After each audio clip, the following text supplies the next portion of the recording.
안녕하세요. 오늘도 사연살롱을 찾아주셔서 감사합니다. 벌써 40 중반의 나이가 되어가는 여자입니다. 저는 나이는 많지만 결혼한 지 얼마 안 된 새댁이에요. 이 나이에 새댁이라고 제 입으로 말하는 것이 좀 민망하고 쑥스럽긴 한데 저에겐 남편과 결혼이 기적과도 같은 일이었기에 이렇게 사연을 써보게 되었어요. 저는 태어나면서부터 그리 환영받지 못하는 존재였어요. 순전히 딸이라는 이유로요. 세상에 제가 딸로 태어나고 싶어 그런 것이 아닌데 가족들은 마치 제가 원해서 딸이 되기라도 한 듯 저를 볼 때면 종종 이런 말씀을 하셨어요. 아휴, 너 같은 쓸모없는 계집애는 세고 셌는데 왜 하필 머스마가 아닌 거야? 분명 아들이라고 했는데 계집이면 차라리. 에휴. 지금은 상상할 수도 없는 말이지만 왜 옛날 어른들, 특히 할머니와 엄마를 비롯한 여자들이 더 그런 말을 많이 하는 걸까요? 물론 할아버지와 아버지도 제가 사내가 아닌 계집이기 때문에 못마땅해 하기는 마찬가지였어도 대놓고 상처 주고 멸시하던 건 늘 집안 여자 어른들이었어요. 저희 인생은 어리고 크고를 떠나 언제나 계집이라고 차별받고 가진 멸시를 당하며 살아야 했는데 그 바탕에는 더 억울한 사연이 숨겨져 있었어요.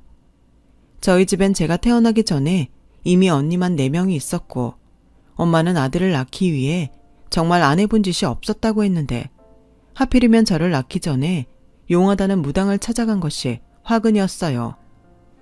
이번엔 분명히 아들이야. 방울 2개가 보여. 금줄 튼튼한 걸로 준비해. 정말요? 저 이번에 정말로 아들 낳을 수 있어요. 우리 산신령님을 못 믿는 거야. 분명 사내야. 이 말을 들은 저희 엄마는 마치 당장 아들을 낳기라도 한 듯 잔뜩 신이 나셨죠. 때마침 제가 들어서자 아들이라고 철석같이 믿었대요. 그런데 막상 낳고 보니 제가 기다리던 아들이 아닌 딸이었고 이번에는 분명 아들이라고 생각했기에 저희 엄마는 물론이고 온 집안 사람들이 충격을 받았대요. 그 역시 제 잘못은 아니었는데 저는 마치 큰 잘못을 하고 태어난 것처럼 집안의 천덕꾸러기가 되었어요. 그거 아니어도 서러운 일 많을 제 인생을 더욱 퍽퍽하게 만들었어요. 특히 엄마는 자신이 배 아파 낳은 자식임에도 불구하고 저에게 정 한 번을 주지 않아 보다 못한 큰언니가 엄마 대신 저를 챙기고 돌봐주었다는 말을 들었는데 그때 큰언니가 아니었다면 저는 어떻게 되었을까? 생각만 해도 아찔하기만 하네요. 어떻게 부모라는 사람들이 그럴 수 있을까요? 저는 나이가 이만큼 들어서도 그때의 저희 부모님을 이해할 수 없어요. 아니, 용서할 수 없어요. 하지만 그렇다고 그 어린애가 할 수 있는 일은 아무것도 없었고 그저 빨리 어른이 되어 집을 떠나는 날만 기다리고 또 기다릴 수밖에 없었어요. 다행히 엄마는 저를 낳고 1년 반 뒤에 남동생을 낳았어요. 어찌나 요란하게 잔치를 하는지 어린 꼬마였던 언니들이 남동생이 받는 대우가 부러우면서도 그 잔치 속에 속도 없이 좋아했었다는 말을 하더라고요. 저희 부모님은 집안에 아들이 없으면 큰일 나는 것으로 아는 사람들이었어요. 언젠가 너무 억울하고 서러워서 왜 아들과 딸을 차별하냐고 물어본 적이 있었는데 저희 엄마는 이렇게 말씀하셨죠. 그야 딸은 시집가면 끝이잖아. 아들은 부모도 복양하고 제사도 지내주고 그래서 집안에 아들은 꼭 있어야 하는 거야. 또 많으면 많을수록 좋은 거고. 아휴, 그때 네가 아들이었으면 얼마나 좋았니? 망할 점쟁이.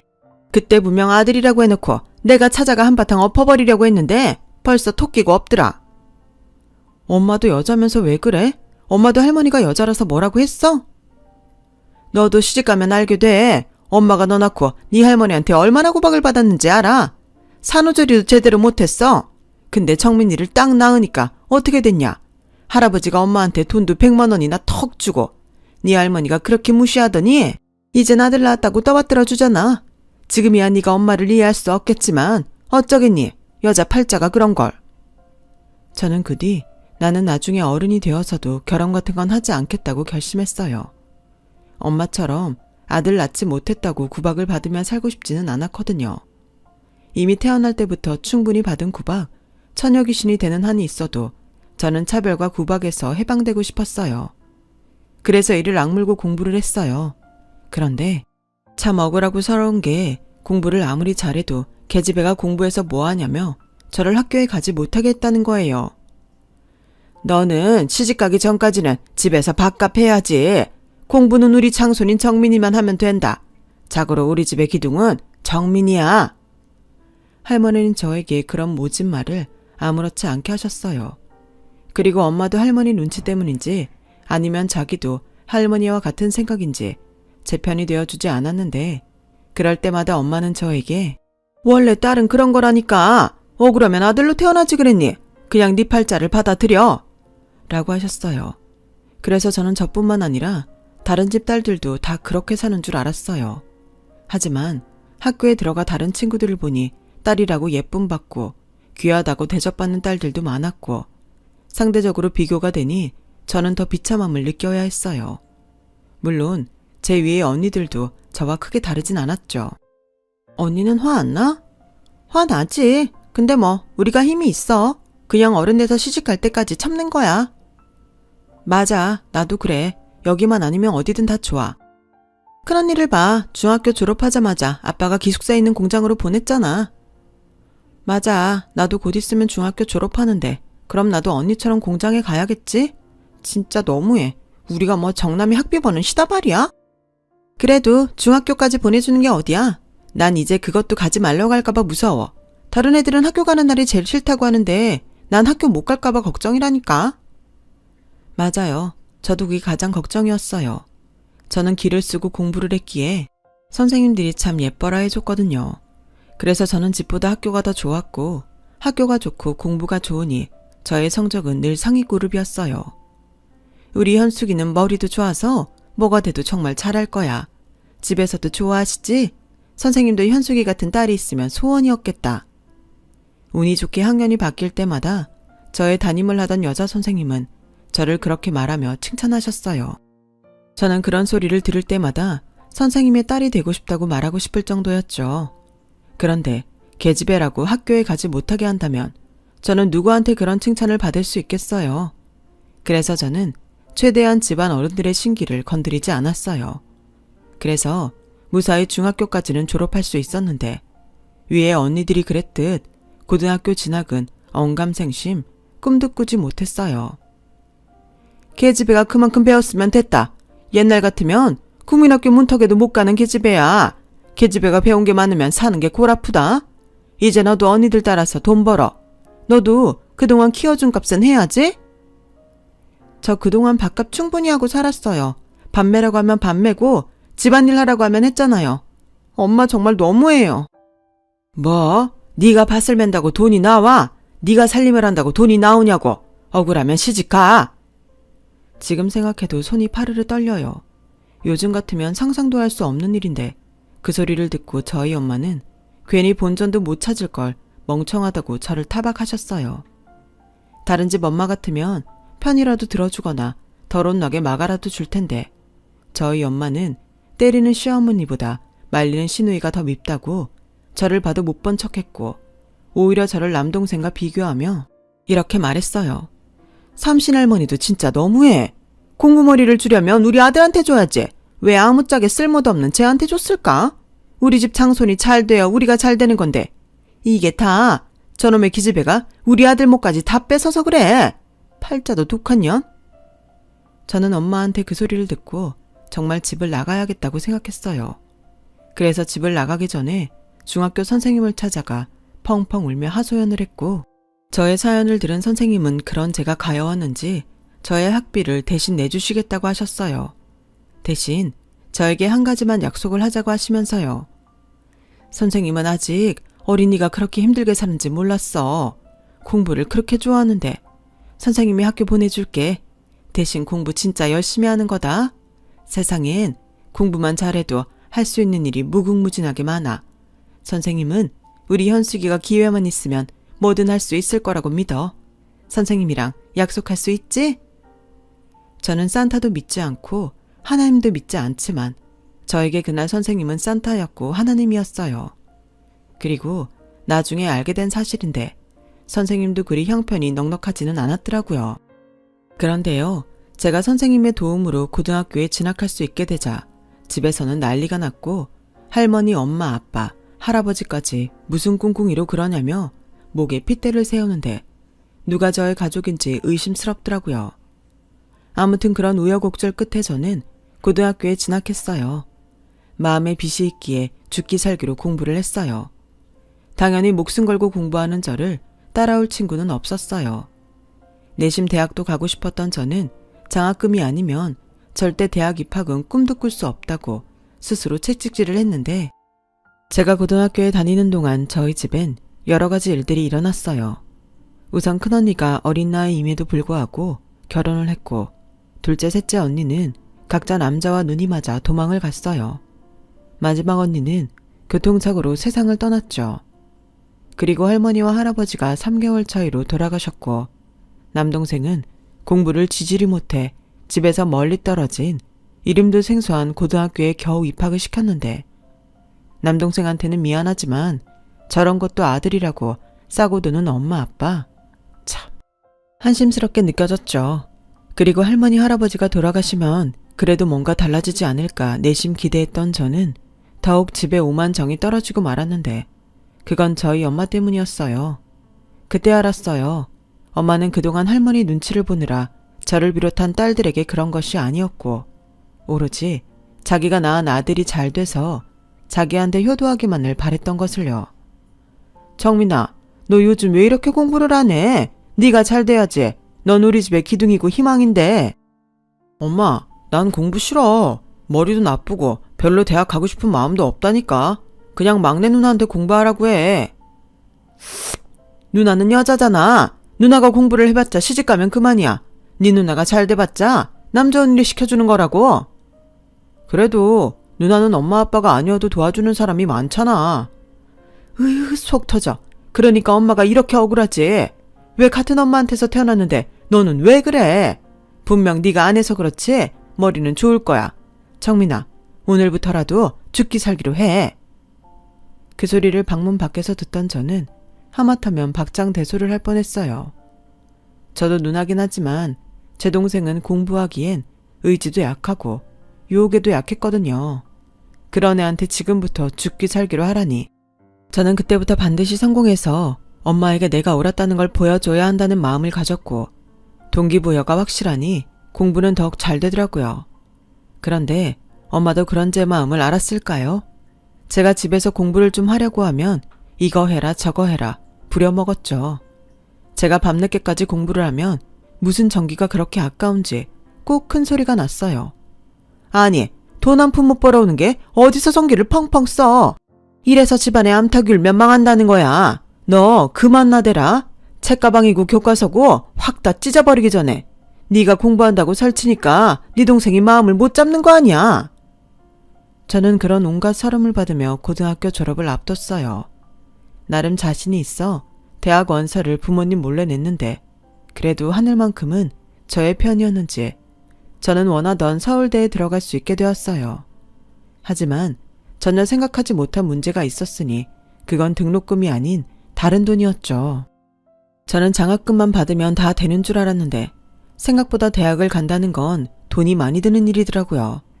그렇다고 여태 저를 도와준 선생님에게 또 도움을 바랄 수는 없는 노릇이고, 저는 난감할 수밖에 없었는데 결혼한 큰언니가 뜻밖의 저의 졸업식에 찾아왔어요.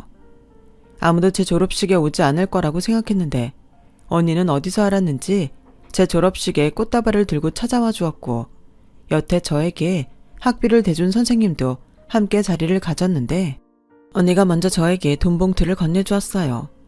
이거 받아. 대학만 붙으면 뭐해? 가서 방도 없고 교재도 사려면 돈이 필요하잖아. 집에서 너한테 그런 돈을 해줄 리도 없고, 언니가 그동안 아무것도 못 해줬지만 이건 언니가 꼭 해주고 싶어서 모았어. 언니 고마워. 나 솔직히 걱정 많이 했어. 대학 붙었는데 돈 없어서 못 가는 거 아닌가 무서웠어. 언니, 나 이 은혜 꼭 갚을게. 진짜 꼭 갚을게.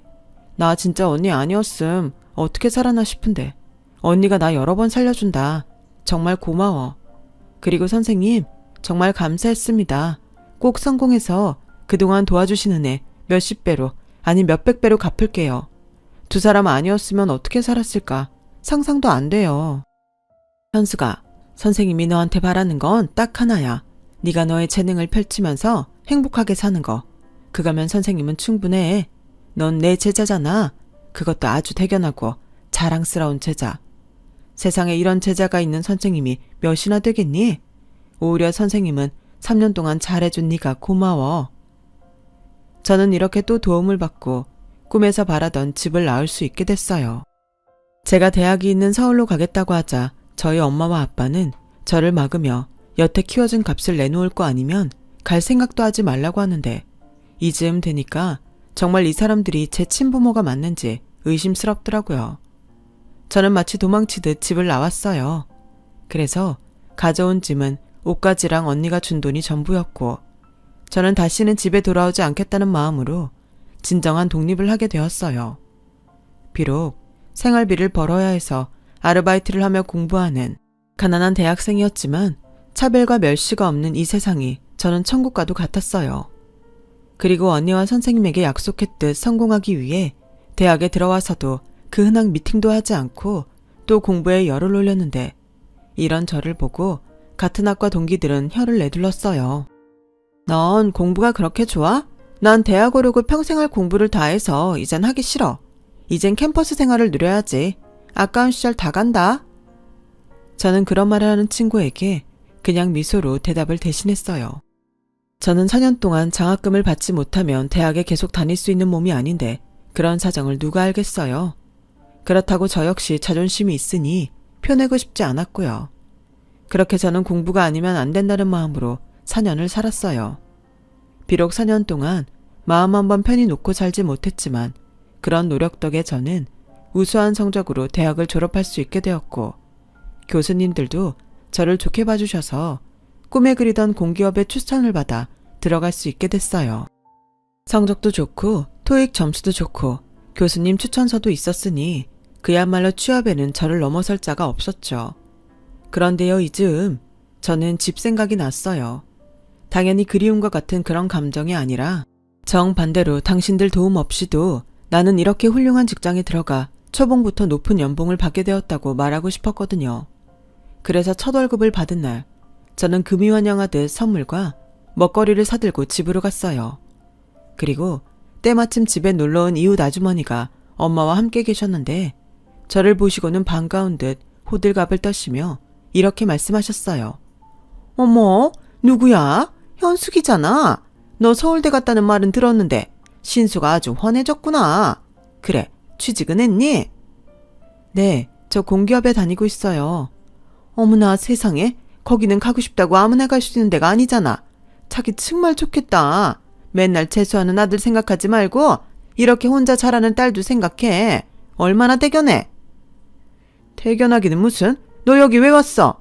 좋은데 취직했다고 자랑하러 왔냐? 어머, 미숙 엄마 왜 그래? 오랜만에 딸이 엄마 보고 싶어서 왔는데.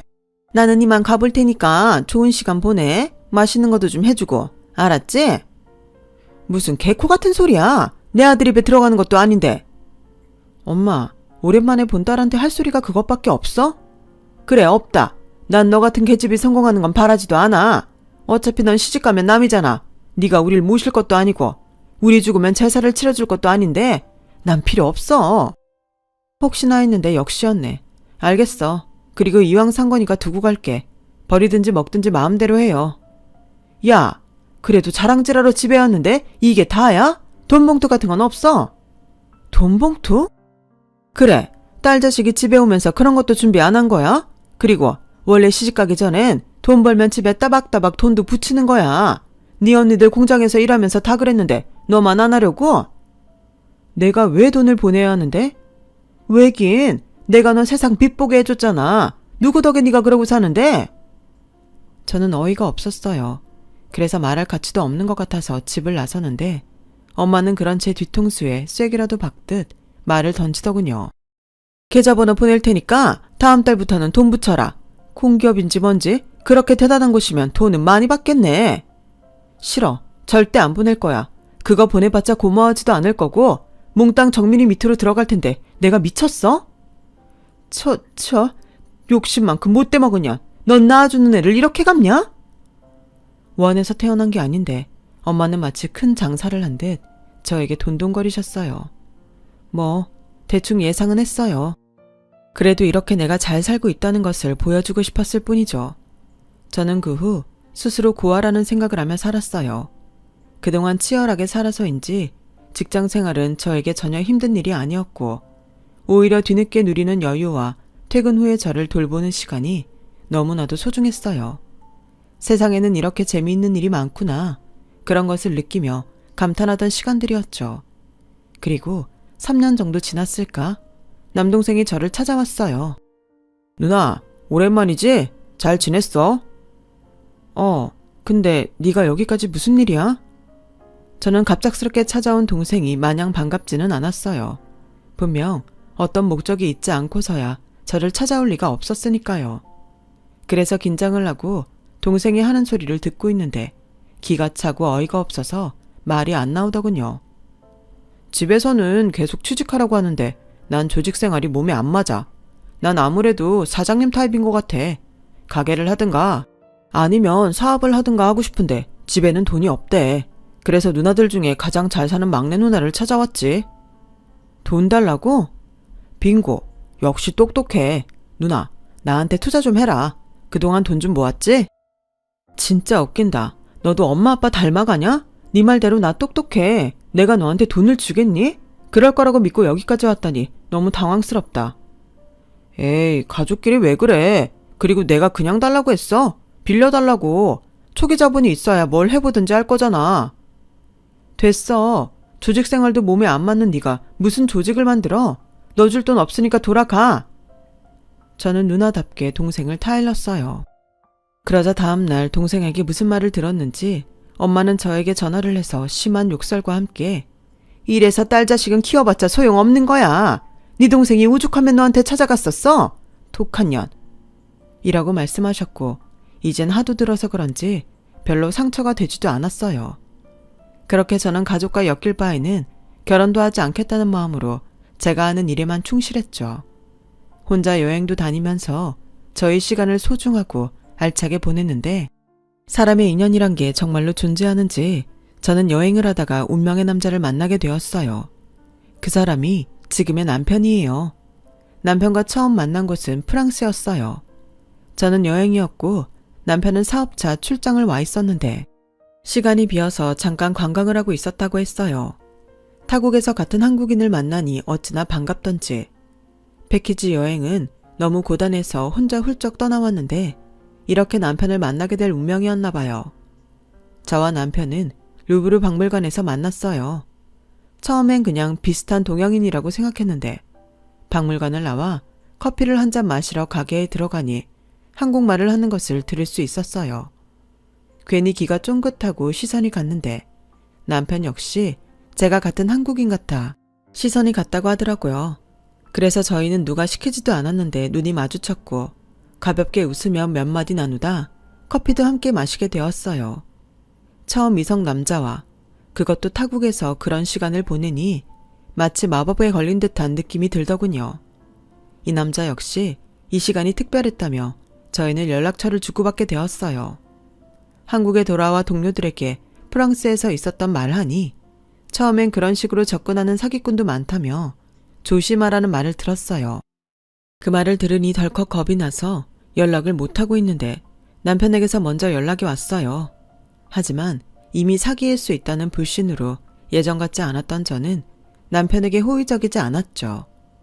남편은 그런 저에게 거리감을 느꼈는지 그렇게 저희의 만남은 흐지부지 되는 듯 보였는데 운명은 운명인지 3개월 뒤 저는 스페인에서 남편을 또 만나게 되었어요. 그리고 그곳에서 남편에게 동료에게 들은 이야기를 해줬고 남편은 박장대소를 하며 자신의 명함을 주었어요. 그 일 때문인지 남편은 저를 만나면 무조건 돈은 자기가 내려고 했어요.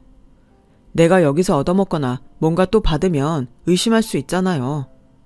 아니, 이젠 믿어요. 그래요. 계속 믿어줘요. 내 입으로 내가 좋은 사람이라고 말할 순 없지만 적어도 현숙 씨한테는 좋은 사람이고 싶으니까. 그리고 이 정도는 내가 충분히 낼 수 있어요. 남편은 그렇게 저에게 매일같이 좋은 사람이었어요. 한국에 돌아와서도 바쁜 저를 위해 항상 시간을 맞춰줬고 늘 회사 앞에서 저를 기다려 좋은 곳과 맛있는 음식이 있는 곳으로 저를 안내했어요. 그리고 나중에 알았는데 남편은 저를 만나기 위해 바쁜 일들을 미리 끝내려 늘 무리를 했었더라고요.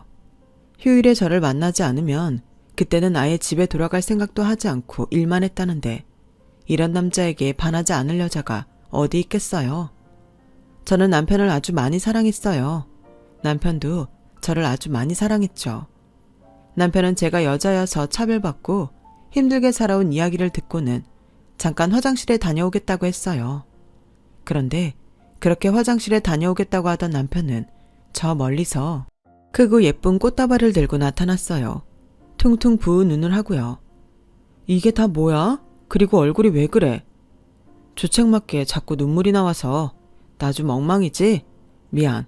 그래도 이 꽃은 받아주라. 앞으로 남은 시간은 여왕처럼 내가 대접하면서 살게. 뭘 이렇게까지? 누가 보면 청혼하는 줄 알겠다. 맞아, 청혼하는 거야. 나랑 앞으로 평생 행복하지 않을래? 물론 매일 행복하진 않고 어떤 날은 지지고 볶고하겠지만 나 이제 좋은 남자 아닌 좋은 남편이 되고 싶어. 나랑 결혼해주라. 저는 난생 처음 받아보는 청혼에 넋을 잃고 말았어요. 연애 기간만 4년을 넘기면서 자연스럽게 결혼에 대해 기대도 했었지만 고아처럼 자란 저를 가족으로 받아주는 것이 쉬운 일은 아니잖아요. 그런데 이 남자는 저의 아픈 상처를 알고도 결혼을 하자니 너무 감동이더라고요. 그런데 막상 결혼을 준비하니 한 가지 걸리는 부분이 생겼어요. 바로 저를 쓸모없다 여기는 부모님이었죠. 시댁에선 저의 사정을 듣고 처음엔 상견례를 생각할까 하셨지만 그래도 결혼은 중요한 일이니 형식적으로라도 상견례를 하자고 하셨어요. 물론 부담은 갖지 말라고 하셨지만 저는 가슴이 철렁했죠. 그리고 부모님에게 이제와 결혼을 하니 상견례와 결혼식에 참석해달라고 이야기를 해야 한다 생각하니 차마 입이 떨어지지 않았죠. 그래도 어쩌겠어요. 말이라도 해보자 하는 심정으로 엄마에게 오랜만에 전화를 걸었는데 제가 상견례 이야기를 꺼내자마자 아주 팔짝팔짝 뛰더라고요. 뭐? 상견례? 웃기고 자빠졌네. 네가 자식 노릇을 했어? 왜 이제 와서 우리한테 부모 노릇을 하래? 됐어. 우린 안 갈 거야. 너 혼자 대학도 가고 그 좋은 직장도 혼자 들어갔잖아. 그럼 시집도 혼자 가면 되겠네. 어떤 논팽인지 뭔지 모르지만 분명 네 간판 보고 딴 마음 품었을 거다. 어디 홀랑 뜯기고 망해봐. 망할년. 처음부터 호락호락하진 않을 거라고 생각했는데 엄마의 그 말은 좀 마음이 아팠어요. 그런데 다음날 엄마에게 들었는지 평생 전화 한 번 하는 법이 없던 아버지가 전화를 하셨고 그래도 상견례이니 참석하겠다고 날짜랑 장소를 알려달라고 하시더라고요. 엄마가 알면 싫어할 텐데요. 그냥 안 오셔도 돼요. 아니다. 그래도 자식이 결혼을 하는데 부모가 그럼 되겠니? 나도 뭐 너한테는 잘한 게 없단 걸 안다. 근데 시간이 지나니 조금은 알겠다. 네 동생은 집안 돈 엄마 쌈짓돈 몽땅 말아먹고 가게 하나 한다고 저리 빌빌거리는데 너는 네 힘으로 모든 걸 다 했으니 아버지가 미안하다. 뜻밖이었어요. 제 기억 속 마지막 아버지의 모습은 제가 대학을 가겠다고 하자 엄마와 함께 저를 못 가게 막은 모습이었는데 아마 제가 모르는 시간 동안 아버지는 늙고 약해지면서 많은 생각을 했던 것 같아요. 아무래도 남동생이 생각보다 잘 되지는 않은 것이 컸겠죠. 그렇게 마련된 상견례장. 아버지만 나올 줄 알았는데 어떻게 설득했는지 잔뜩 심술궂은 얼굴로 엄마가 아버지 옆에 앉아 계셨고 남동생도 무슨 콩고물이라도 주워 먹겠다는 듯 따라왔는데 조금 늦게 도착한 예비 시아버지를 보는 순간 엄마와 남동생의 얼굴이 딱딱하게 굳어졌어요. 그리고 그 다음에는 들리는 말에 저도 놀라움을 숨길 수 없었죠. 사장님, 어떻게 여기에? 저야말로 놀랐네요. 그동안 그렇게 보려고 해도 못 보던 두 분을 여기서 다 보고. 아니 그게... 벌써 월세가 몇 달이 밀렸는지 아시죠? 이젠 까먹고 싶어도 까먹을 보증금이 없습니다. 이야기인즉 저희 예비 시아버지는 엄마가 계약하고 남동생이 운영하는 닭갈비집이 있는 건물에 건물 주셨어요. 그런데 불황이라 그런지 아니면 가게에 다른 문제가 있는지 장사는 영 시원치 않았고 매달 내야 하는 월세를 밀리다 보증금을 다 까먹어버려 도둑장사를 하고 있었다는 거예요. 그게 일부러 그런 것이 아니고요. 요즘 경기가 워낙 안 좋다 보니까. 엄마는 시아버지를 비롯한 시댁 식구 앞에서 거의 엎드리듯 몸을 낮추고 쩔쩔맸어요. 근데 남동생은 그새 계산을 했는지 이렇게 말하더군요. 사장님, 저 한 번만 믿어주세요. 투자한다 생각하시고 기다려주시면 그 은혜 잊지 않겠습니다. 저도 이제 사장님의 가족이 되는 거잖아요. 우리 누나가 결혼하면 저도 사돈이 되는 거니까요. 어머, 맞다. 정말이네. 사돈, 이렇게 부탁드릴게요. 가족이니까 봐주실 수 있잖아요. 우리 애가 시기를 못 타서 그렇지 참 똑똑하고 야무지답니다. 그래요. 그럼 네 한번 봐드리죠. 그런데요, 조건이 하나 있습니다. 시아버지는 무슨 생각이신지 저도 부끄러운 저희 엄마와 동생에게 쉽게 그러겠다고 하셨고 그 조건이라는 것을 말씀하시는데 저는 그만 눈물을 쏟고 말았어요. 듣자 하니 우리 집 며느리 될 아이가 상처가 많은 것 같습니다. 요즘 세상에 아들, 딸 차별이라니 저도 같은 부모로서 이해가 가지 않고 마음이 아프더군요. 저렇게 장하고 대견한데. 그래서 말입니다. 제 며느리에게 사과를 하세요. 무릎 꿇고 제대로 비세요. 그쪽 딸이긴 하지만 이젠 제 하나밖에 없는 며느리입니다. 저는 제 며느리 가슴 아프게 하는 사람 절대 봐줄 생각이 없어요. 그러니 당장 쫓겨나기 싫으시면 여기서 사과하시죠. 시아버님은 단호하셨어요. 그리고 저희 아버지도 아무 말도 하지 못하셨고요. 저희 엄마는 차마 자존심 때문에 시아버지가 하라는 대로 무릎 꿇지 못했지만 남동생은 이게 기회다 싶었는지 덜썩 무릎을 꿇었고 자존심 때문에 이러지도 저러지도 못하는 엄마에게 빨리 자기처럼 무릎을 꿇으라고 닥달을 하더군요. 뭐해, 빨리 꿇어. 사장님이 봐준다고 하시잖아. 누나, 내가 정말 잘못했어. 나 앞으로 평생 누나한테 충성하면서 살게. 이건 다 누나 덕이야. 누나가 우리 살렸어. 엄마 뭐해? 빨리 엄마도 누나한테 빌어. 시끄러. 내가 왜 쟤한테 그런 소리를 하냐? 그러세요. 그럼 지금 당장 가게 빼시는 걸로 알겠습니다. 아니에요, 사장님. 하겠습니다. 미안하다. 내가 그동안 너한테 못할 짓 많이 했다. 다시는 안 할 테니 애미를 용서해라. 딸은 시집가면 남이라더니 용서하고 자시고 할 게 뭐가 있나요? 저는 앞으로 친정 없다고 생각하고 살 거예요. 우린 이제 남이잖아요. 쓸모없는 계집이라고 하더니 제 덕은 보고 싶으세요? 현수가, 아빠도 너한테 용서를 비마. 그동안 미안했어. 그냥 우리가 옛날 사람이고 아둔한 사람이라 그랬다. 네가 쓰면 못 박는 건지 알면서도 다 그러고 사는 줄 알았어. 저는 아빠의 사과까지 받고 나니 목이 매 아무 말도 나오지 않았어요. 그러자 시아버지는 저의 손을 꼭 잡고 또 남편의 손을 꼭 잡으며 이런 말씀을 해주셨는데 저는 지금도 그 말씀을 잊지 않고 새기고 또 새기고 있답니다. 사람이 한치 앞을 못 본다. 분명 니네 부모님은 너한테 큰 잘못을 했어. 하지만 그렇다고 낳아주신 부모님의 은혜까지 저버려서는 안 돼. 이렇게 너한테 용서를 빌었으니 너도 너희 부모님께 기회를 드려. 그래야 나중에 네 마음도 편하다. 시아버지는 그 말씀을 끝으로 저희 엄마에게 다시는 저를 괴롭히지도 모욕적인 말을 하지도 않겠다는 각서를 받으셨어요. 그리고 상견례를 마치고 드디어 결혼식을 올렸고 시어머니는 저를 찾아와 품에 꼭 안아주시더니 이런 말씀을 해주셨죠. 아가, 드디어 이제 네가 내 며느리가 됐구나. 그동안 마음고생 몸고생 많았지? 이젠 내가 너를 딸처럼 귀하게 여기마. 나는 아들 하나밖에 없어서 너 같은 딸을 꼭 갖고 싶었거든. 하늘이 드디어 오늘 내 기도를 들어주시는구나. 우리 앞으로 잘 지내자. 그 후 저는 정말로 시어머니와 친엄마, 친딸 같은 사이로 지내고 있어요. 뭐든 좋은 것을 보면 시어머니는 제 생각이 난다고 하셨고 고생은 그동안 많이 했으니 이젠 사랑받고 누리고만 살라고 하시는데 제가 무슨 복이 이리 많나 싶어요. 그리고 저는 결혼 후 은혜를 입은 큰언니와 선생님에게도 나름의 보답을 하며 감사의 마음을 전했는데 오히려 언니와 선생님은 제가 이젠 행복할 수 있게 되어 다행이라며 자기 일처럼 기뻐하셨어요. 이제 보니 저의 주변엔 정말 고마운 사람들이 많았음을 새삼 깨닫게 되었어요. 비록 저를 낳아준 친부모에겐 잊을 수 없는 온갖 수모를 다 겪어야 했지만 그런 시간이 있었기에 지금의 이 감사가 얼마나 크고 소중한지 알 것 같습니다.